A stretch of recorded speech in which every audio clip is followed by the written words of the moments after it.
Olá, meus amigos, tudo bom? Nossa aula hoje vamos continuar, o governo de Dom Pedro I, o nosso primeiro reinado.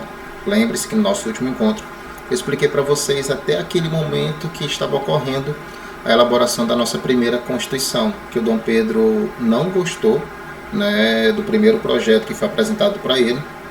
Foi até conhecido como a Constituição da Mandioca, eu acho que vocês lembram, O Dom Pedro rasga esse projeto, fecha a Assembleia Nacional Constituinte, mostra todo o seu autoritarismo e ele mesmo, com um grupo de pessoas de sua mais alta confiança, ele vai implantar a nossa primeira Constituição, tá? Então aqui já tem um conceito que vocês têm que tomar cuidado.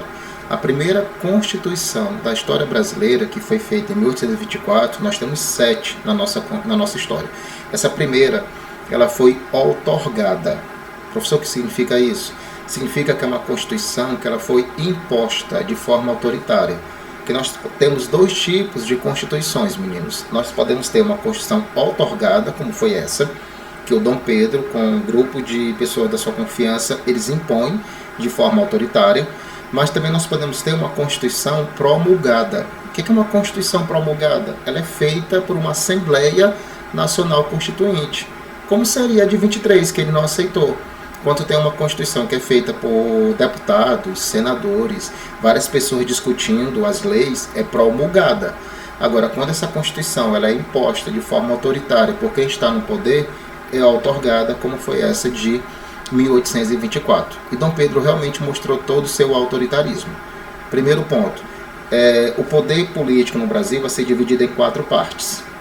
Vocês lembram de um assunto chamado Iluminismo, e um filósofo chamado Montesquieu, que ele afirmava que o poder democraticamente deveria ser dividido em 3 partes equilibradas e independentes, que é o executivo, o legislativo e o judiciário, O judiciário julga as pessoas, o legislativo cria as leis, o executivo coloca as leis na prática. E esses poderes, eles têm que ser independentes e equilibrados.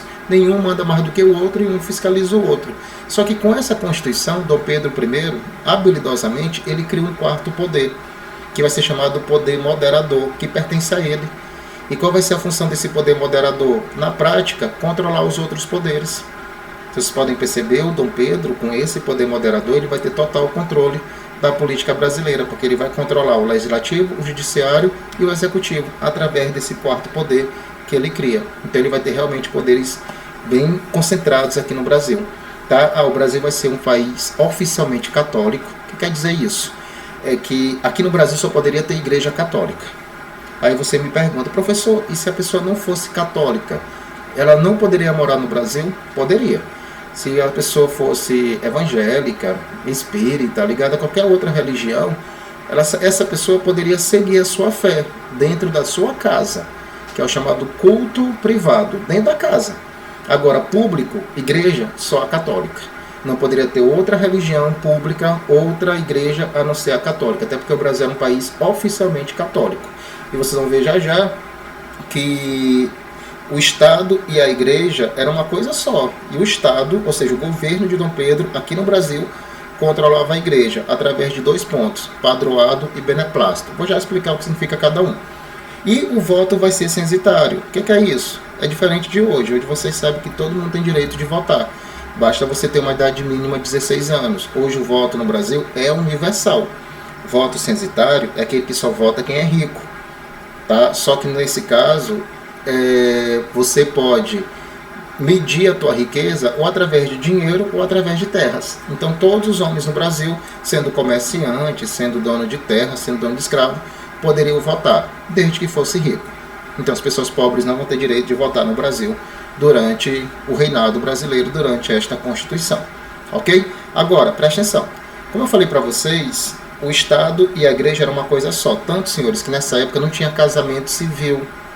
Se você casasse dentro da igreja, você já estava casando no Estado, já estava valendo para a nossa justiça, tá bom? Então o que acontece? Através desse padroado, quem vai criar paróquias, quem vai nomear bispos e quem vai controlar da parte financeira da igreja, como a arrecadação do dízimo, é o Estado. Então, o Estado brasileiro, através do padroado, era ele que administrava a Igreja Católica aqui no Brasil, já que era uma coisa só. Hoje não é mais assim, meninos. O Brasil hoje é um país laico. O que significa isso? O Brasil não tem uma religião oficial. O Estado brasileiro não é ligado a nenhuma igreja. E hoje tem total liberdade religiosa, sendo que vocês sabem que nós temos igrejas católicas, igrejas evangélicas, centro espírita, podemos ter centro judaico, centro islâmico, vamos ter do candomblé. Então hoje tem total liberdade religiosa. Nessa época não.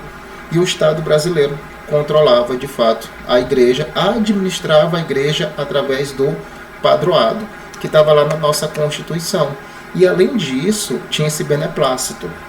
E dizia esse beneplácito: o nosso rei, ele tinha o poder de proibir qualquer lei do Papa. Porque vocês têm que lembrar uma coisa: a autoridade máxima da Igreja Católica é o Papa, que fica lá na Itália, em Roma, numa região conhecida como Vaticano. Hoje, a liderança da Igreja é pelo Papa Francisco.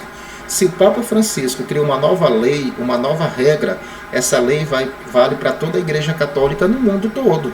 Só que nessa época, no Brasil, era um pouquinho diferente. Por causa desse beneplácito, quando o Papa, lá no Vaticano, criava uma lei, essa lei, para valer no Brasil, precisava da autorização do nosso rei.